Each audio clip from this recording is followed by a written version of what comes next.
I like going to work, baby. I like going to work on shit I know I could dissect like a motherfucker. Okay? This is the temple of Abydos in Egypt.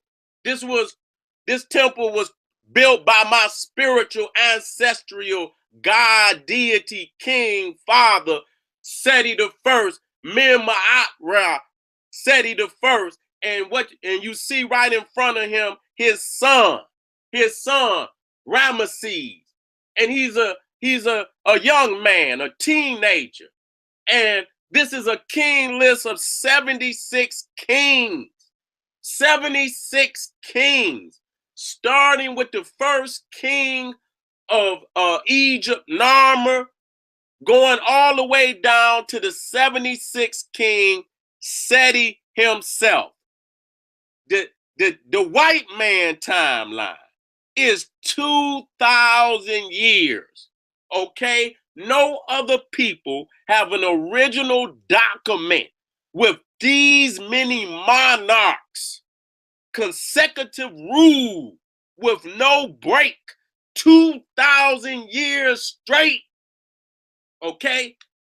You see Seti with his hand in front of his face like, behold, my son, study your father, study your great forefathers that came before you so that you can be a great king just like them. Okay? So now, Ramesses is the same boy who they say was brother to Moses. Huh? Talk to me. See, Narmer at 3200 BC, Seti at 1200 BC, 2,000 years. Ramesses ain't even on the fucking list. Do you understand me?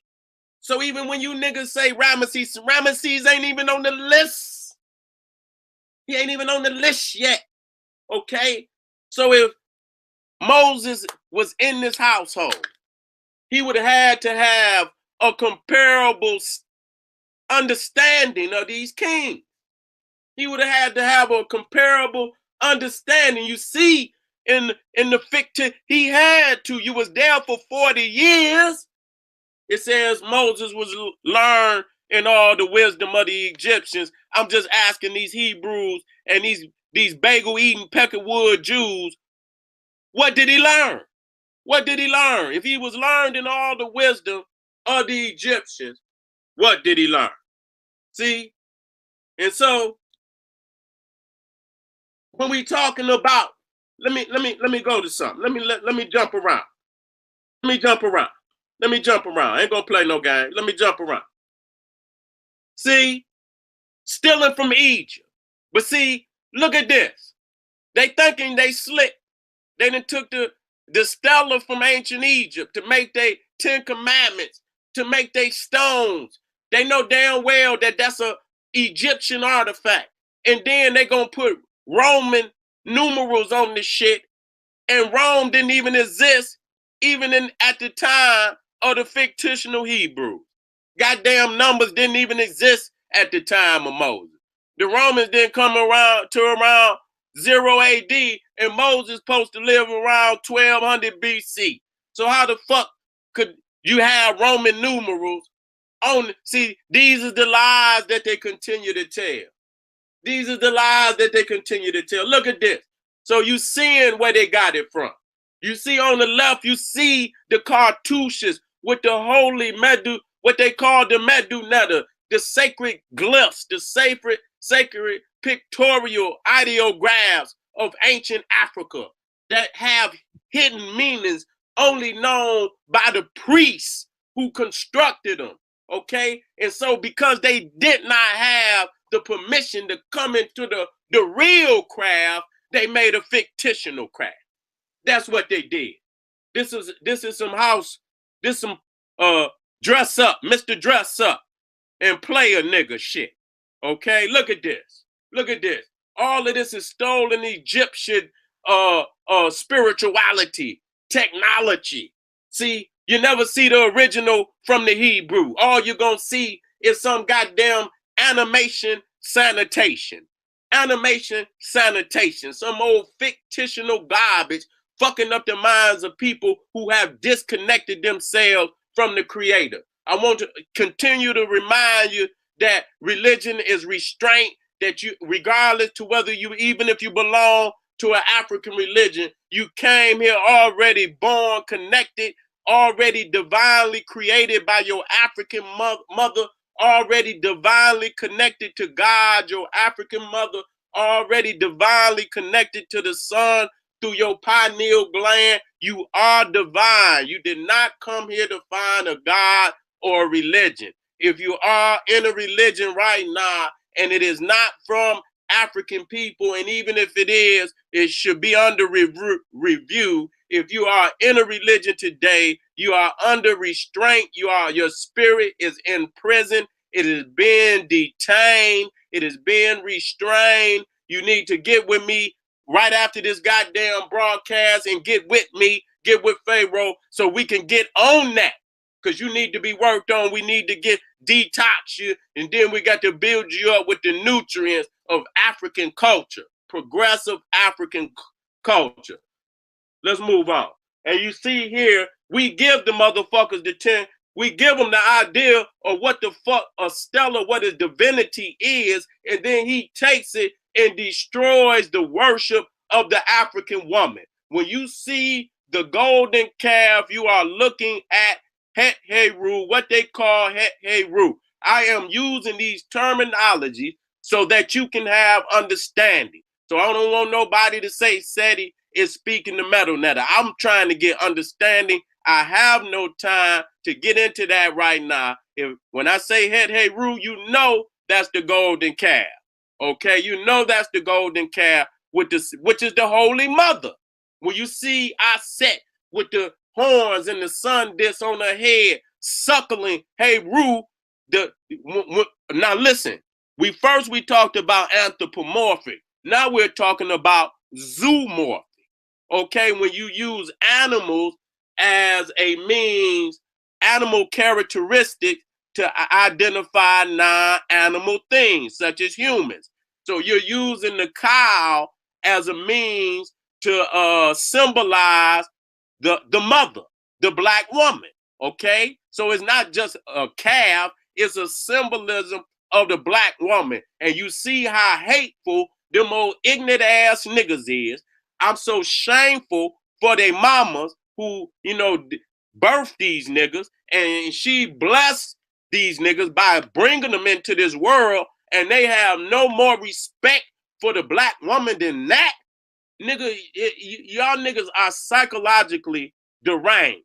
And I don't have no respect and never will respect any religion that don't have the highest veneration for my mama and for my woman and my sister and my daughter. If you don't have no respect for my bitch, you got to get the fuck on.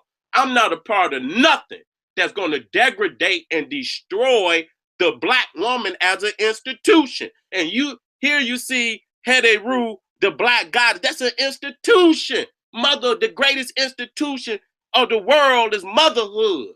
Okay? And here this ignorant ass cave beast is here. So that show you. So this is what we're talking about. The prerequisite question. Hold on. See? The prerequisite questions.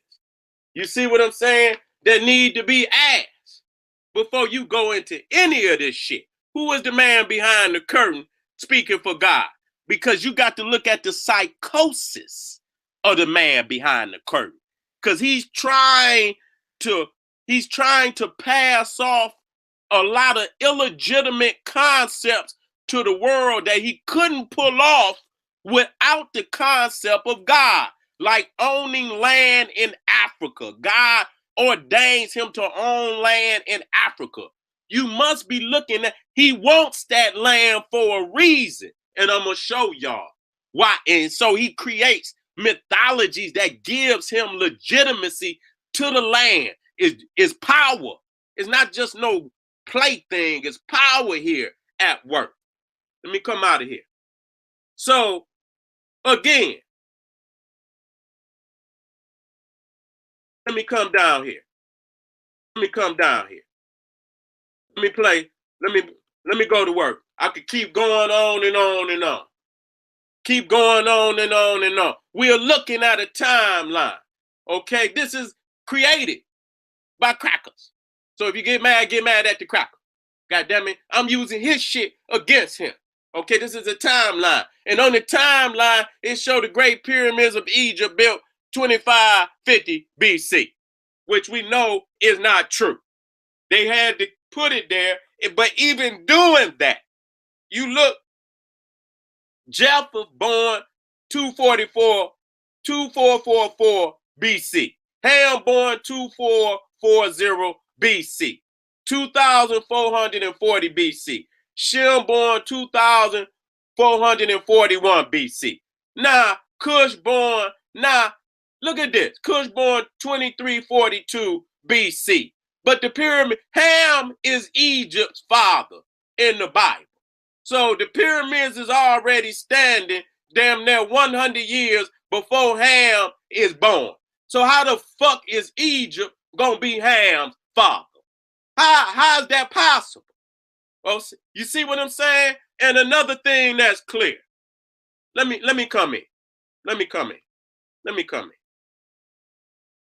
Let me come in so I can show my face.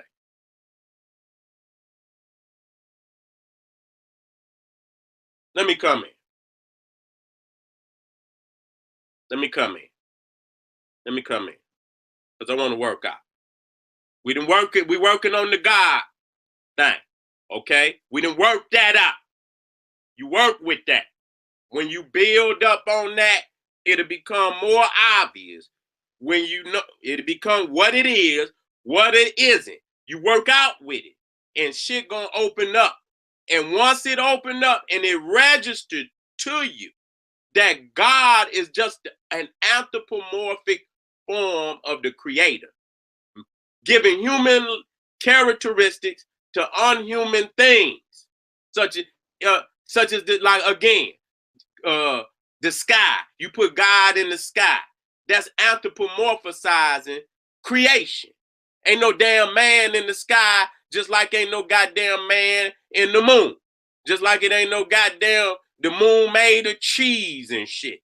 You know, y'all niggas create all type of crazy ass mythology, and y'all niggas forget that that's exactly what it is. And when they created it, they knew it was mythology.